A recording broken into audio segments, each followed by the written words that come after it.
Hey all, welcome to Screeniversity. I am Deepak Karamgikar, and in this episode, we'll be talking about the aesthetic brilliance of Peaky Blinders. Now, Peaky Blinders is a British TV show that was first aired on BBC, and it is now available on Netflix. So the first aspect that makes this show so beautiful and so pleasing to the eye is the styling. Each one of those actors is so well dressed, including the starting from the woman, not including starting from the woman. The women are so well dressed.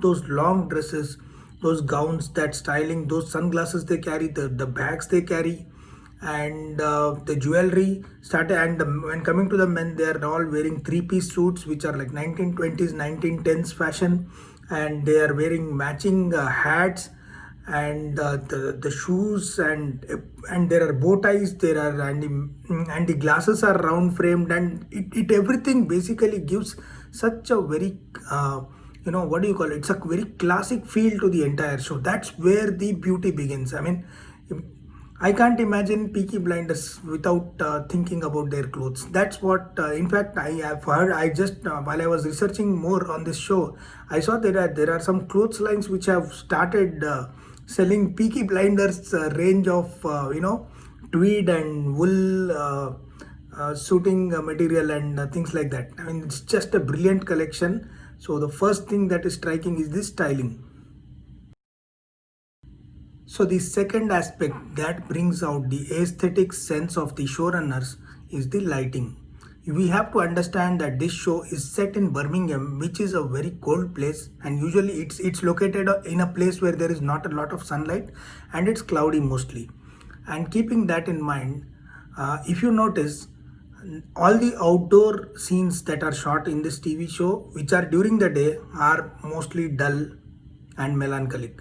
But the same outdoor scenes, when they are shot at night, they have made excellent use of fire as a source of lighting, and the indoor scenes are at another level when it comes to lighting. Now take a look at this scene where Cillian Murphy comes and meets his Aunt Polly, in a church. Now it's a pretty simple scene, but look at the way it is lit. It's a normal 3-point lighting where the subject is separated from the background, but also in the background you have a bunch of candles that are lit. All right, and this gives a very special and aesthetic feel, and this is what adds more oomph to your scene. And few seconds later, as soon as the perspective shifts sideways, where they show them sitting one behind the other on the other side of the wall, on the wall on the other side also has candles. That means at any point of time you will find that there is some or the other lighting at the back. Here you can see that there are many lights in the background. That means they are at a distance, they are not really very close, but they have used a light at the center of the table where all the drama is.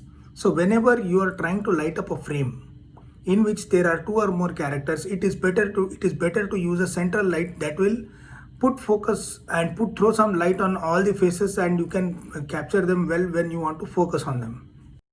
The same reflection of that fire can also be seen in the water.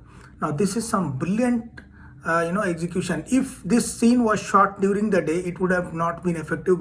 From extra special shows like Peaky Blinders, that's where the distinction is. This is where class separates from the mass. And now comes drinking. So the Shelbys drink a lot of whiskey, they drink a lot of wine. I don't know what they're drinking, but they're drinking all the time.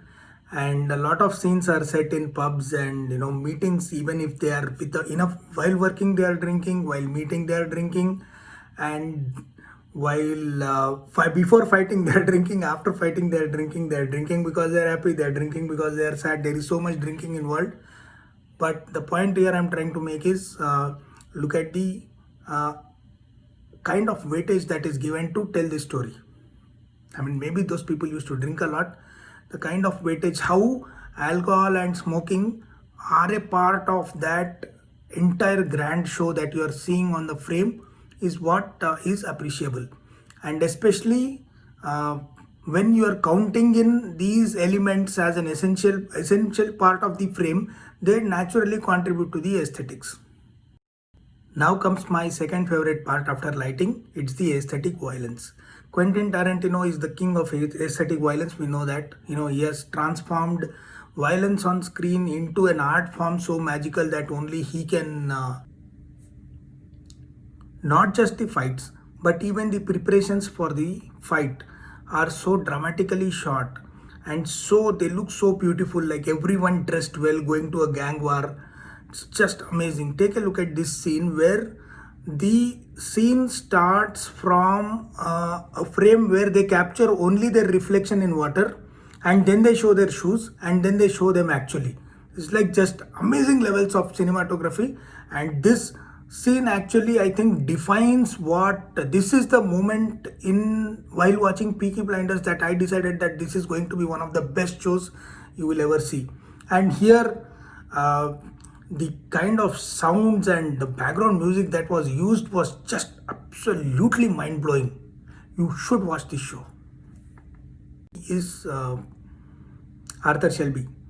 Take a look at this scene where he actually takes over a club, and the way he ends up, hurting people. So that is why Peaky Blinders is one of the topmost shows you can watch on Netflix. It is easily the best lit show. Earlier, in my list, it was House of Cards earlier, but now I think House of Cards has slipped into second position in terms of lighting indoors, and number one is Peaky Blinders. So lighting, aesthetic, styling, the smoking, the drinking, the smoky atmosphere, those accessories, that art direction, that it's just top notch.